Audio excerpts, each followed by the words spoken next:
What up, what up, what up, B Squad? It is your boy JB, and we are here today with another review for Love and Hip Hop Atlanta, you guys. This is season number 11, episode 6, and this episode is titled Broken Down, or it's a Broke Down Place, Broke Down Palace.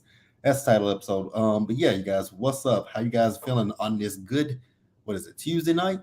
I'm having a good night. I just got back in the house. It is hot out here in these Texas streets.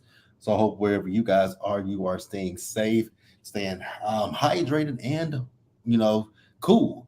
But yeah, you guys. With that, before we go ahead and get into this review, if you guys are watching this video or any other video on the channel and you guys aren't subscribed yet, then I need you guys to please do me a solid favor and like the video, subscribe to the channel, and also turn on your post notifications, you guys. And with that out of the way, without further ado, let us go ahead and just jump into this episode of Love and Hip Hop Atlanta. It was a decent episode, I must say so.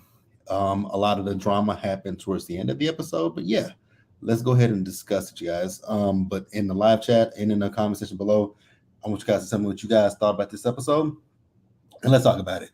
So the episode, it opens up and we see Scrappy.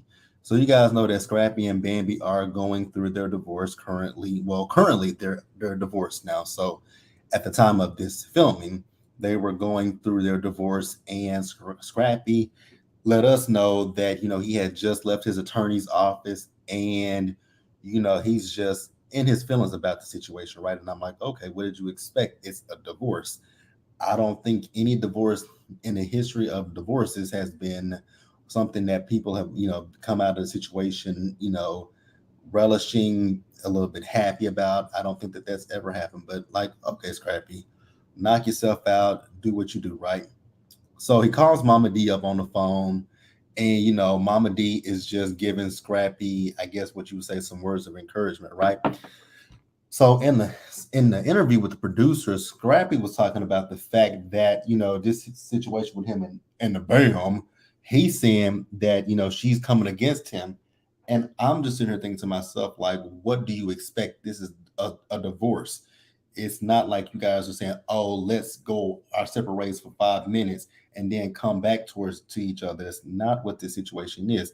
It is literally a divorce. So I really truly want to understand what Scrappy was talking about, but y'all know how Scrappy is, right? So in the next scene, we see Bambi. So Bambi she's left her attorney's office, and she calls up her good homegirl Erica Mena.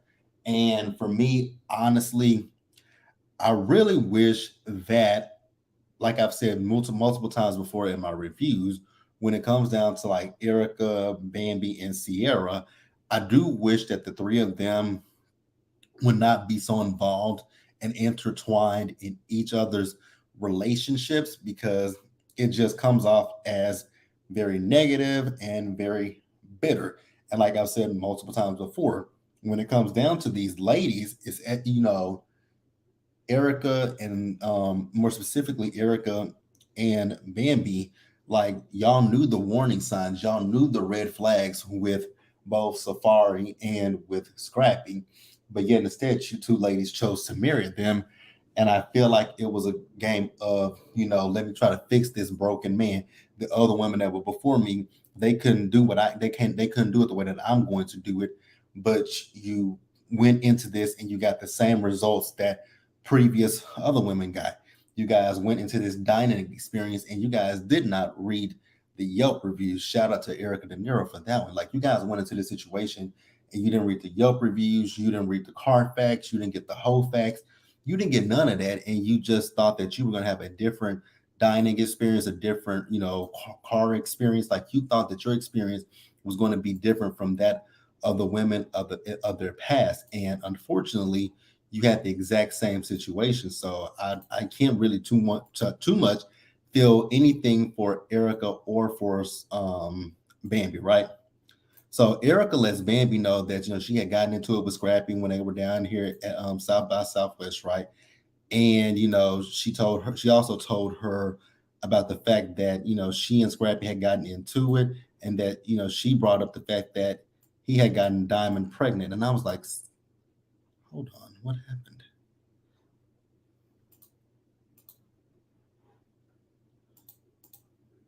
did it.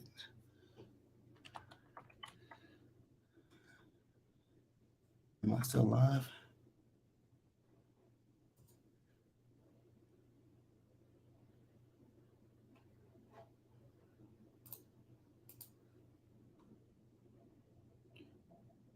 Okay.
So what happened is, sorry, you guys, I've been having some technical issues with my computer. I hope you guys can hear me out there.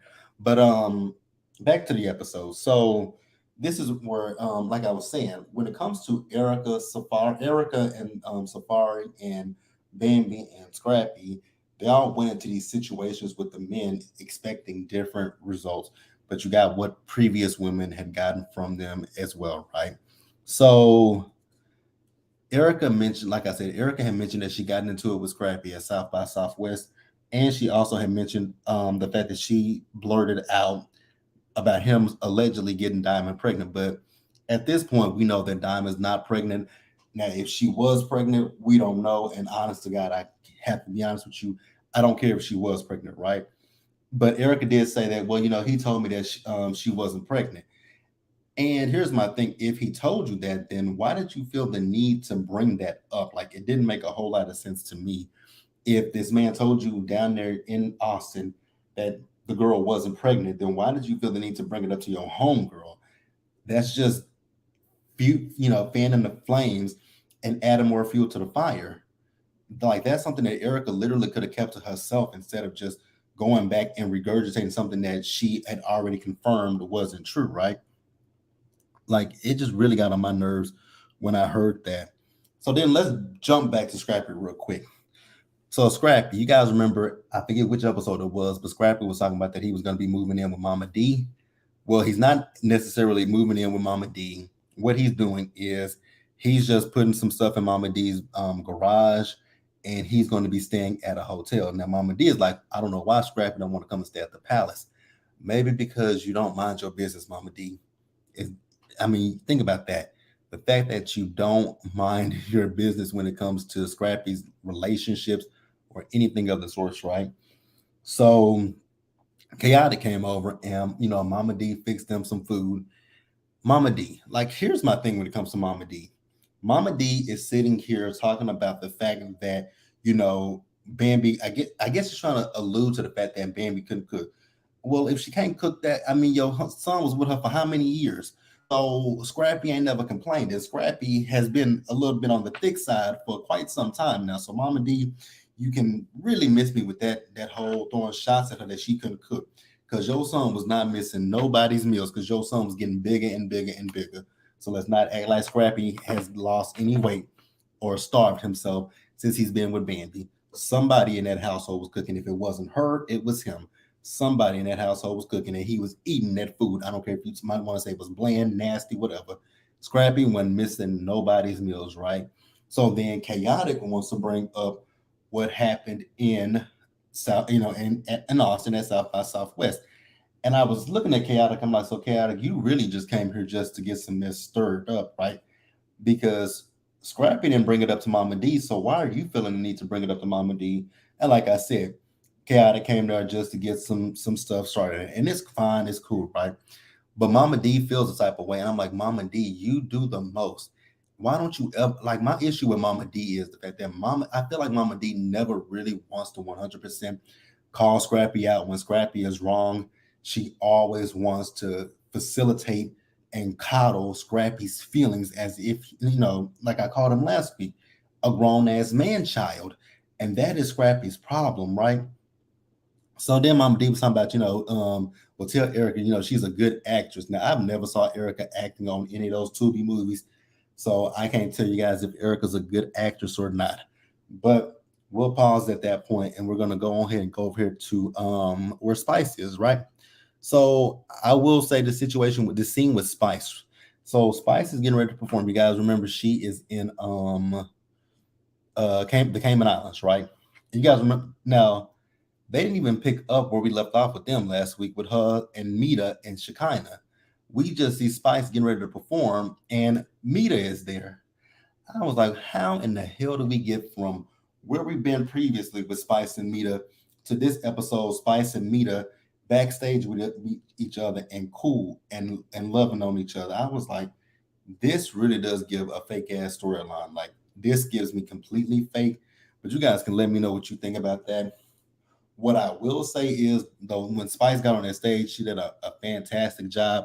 And that is one thing that I can't take away from Spice, is that Spice did an amazing job when she got on the stage, right? So, you guys, the next scene that I saw in this episode that I be forgetting that Yandy is on Love and Hip Hop Atlanta. I really would, honestly, for me, I wish Love and Hip Hop would go back to what it used to be, like how we have 4 different cities. I really do miss Love and Hip Hop Hollywood. Like that was my city, you guys.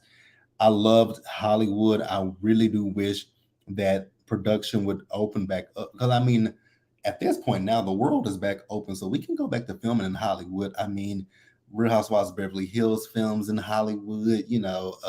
Orange County, like California is open. Black and Crew Los Angeles. Like, come on, bro. I mean, VH1.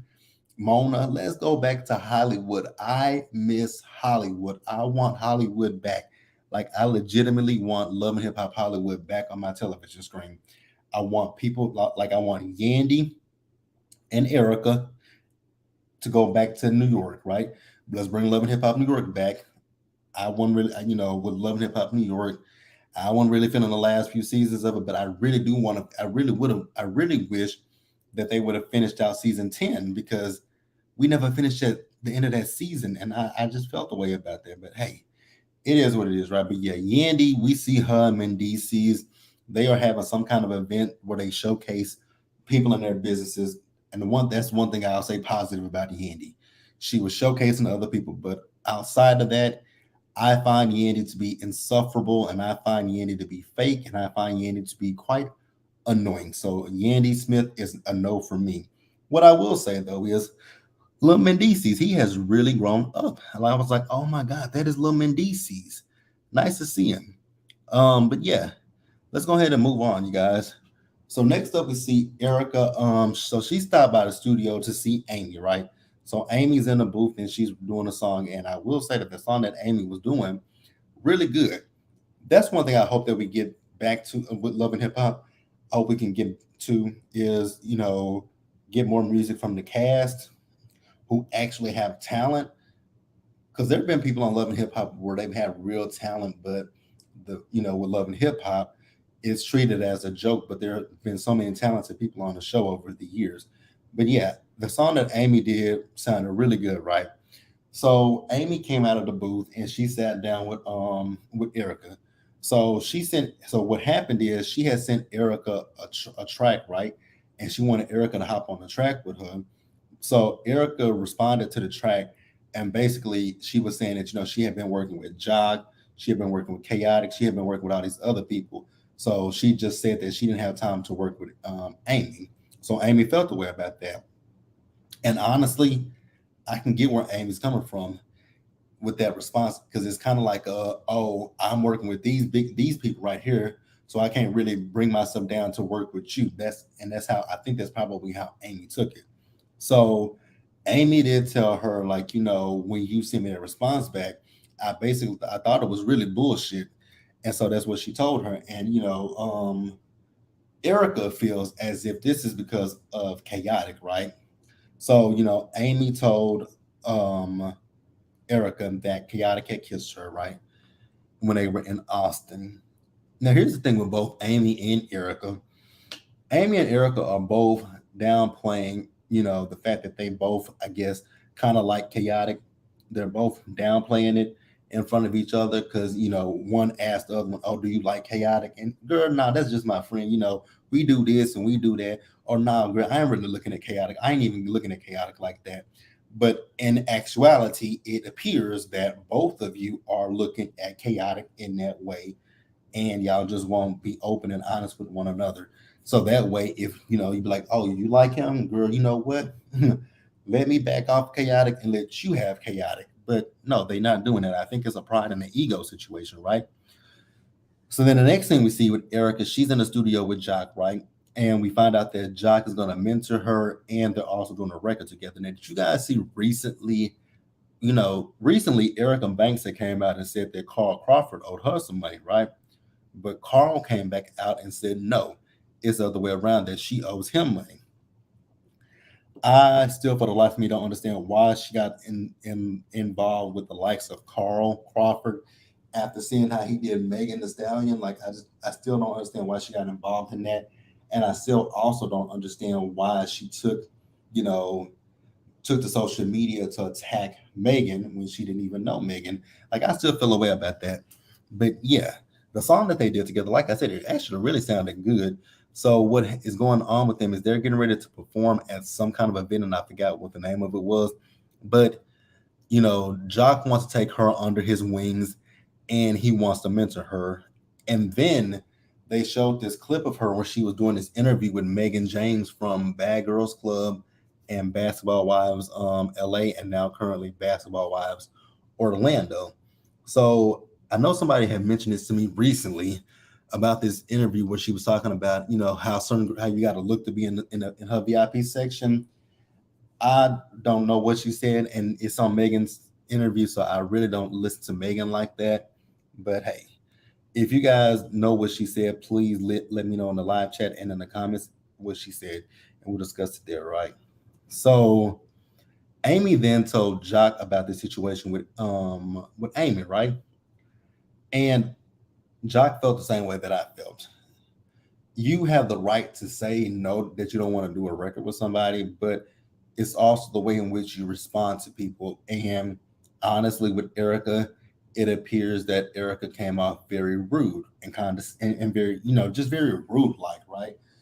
Because you can say, "Hey, girl, I would love you." The thing that she could have did was, we have been talking about doing a record, yeah, but at this point in time, right now, I got so many things in the fire right now that I'm trying to handle. So right now, I can't actually work on a project with you, but let's shelve it and then let's do it later on down the road. That way, that's the easiest and nicest way to say it, instead of you just flat out telling her, "Girl, I ain't got the time to do it." So you just move on, right? Because that's very rude to say that to somebody.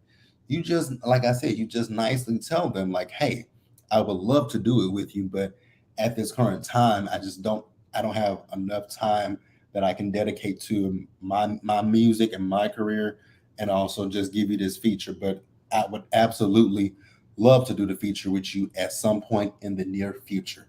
That is nicest and easiest way to say it.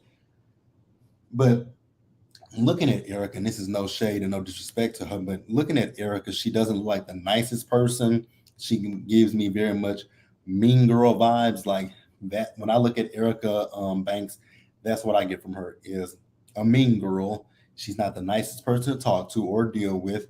I mean, because so yeah, let me know what you guys think, right? So then we get to this event. So we see the whole cast is there. So Erica Banks is there, Jock is there, Chaotic is there, Scrappy's there, Mama D is there, Sierra, Minna. I saw Deb Atney was there, Yandy and Mendices are there, Kendra is there, um, what's all good? Rennie Rucci is there. So yeah, pretty much everybody is in attendance, right? So I didn't see Amy there, but everybody was there. So remember, I just told you guys a few minutes ago that when Erica and Amy were together, both of them were basically downplaying what they feel. If they like chaotic, if they feeling chaotic, both of them downplay it to each other, right?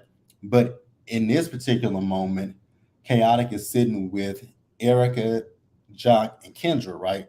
So Erica asked Jock about, when you were over there with Amy, did you two fall asleep and cuddle together?